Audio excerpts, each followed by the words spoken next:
Si Clara ay isang estudyante na hindi na yata mabubuhay kung wala ang kanyang cellphone.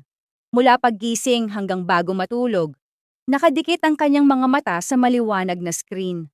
Ang paglalakad pauwi tuwing gabi, galing man sa part-time job o sa review center, ay isa ng matinding multitasking para sa kanya.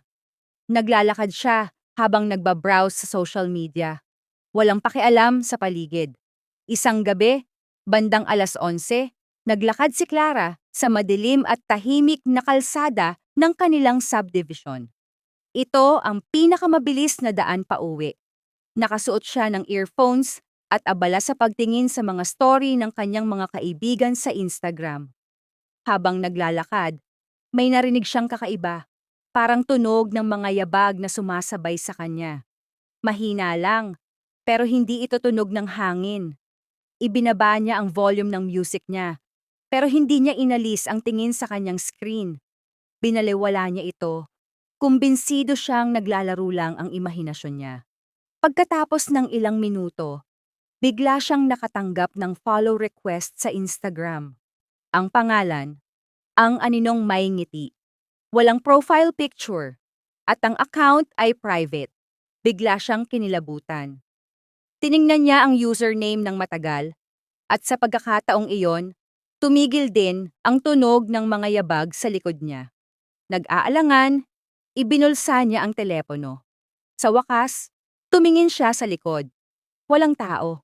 Huminga siya ng malalim at nagpatuloy sa paglalakad. Ngunit paglingon niya, muli niyang kinuha ang phone at tiningnan ang follow request. Sa ilalim ng pangalan ng account, may nakita siyang bagong story na nakapost. Hindi niya napigilan ang kuryosidad at binuksan niya ito. Ang story ay isang video. Isang maikling clip na nagpapakita ng isang madilim na kalsada. At sa sentro ng frame ay ang likod niya. Nakikita niya ang sarili niyang naglalakad, nakayuko at abala sa screen ng kanyang telepono. Nanginginig ang kanyang kamay. Tiningnan niya ang oras ng pag-post, 11:00 ng gabi at 5 minuto. 1 minuto lang ang nakalipas. Ang tagamasid ay hindi lang nakakita sa kanya. Nasa likod lang niya ito. Naramdaman niya ang matinding lamig sa kanyang batok. Unti-unti, inangat ni Clara ang kanyang ulo mula sa telepono, ngunit huli na ang lahat. Sa gilid ng kanyang paningin, nakita niya ang malaking anino na nakahinto. Hindi na ito gumagalaw. Sa sobrang takot, hindi niya nagawang lumingon. Sa halip, ibinato niya ang kanyang cellphone sa kalsada, sumigaw, at tumakbo ng buong bilis patungo sa liwanag ng kabilang kanto. Hindi niya inintindi ang pagbagsak ng telepono, ang pagdulas ng kanyang sapatos, o ang sakit ng paghinga. Tumakbo lang siya hanggang sa makarating sa gate nila. Nakaligtas si Clara.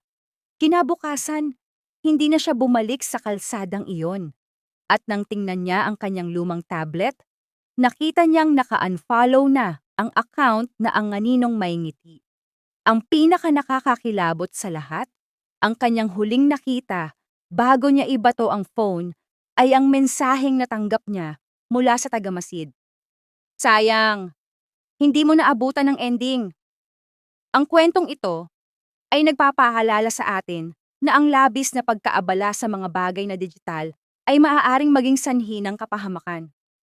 Hindi lahat ng oras ay dapat nating ibigay sa screen. Minsan, mas mahalaga ang pagiging alisto at ang pagtuon ng pansin sa ating paligid para sa ating kaligtasan. Matuto kang maging alisto at isantabi muna ang telepono, lalo na kapag nag-iisa ka sa dilim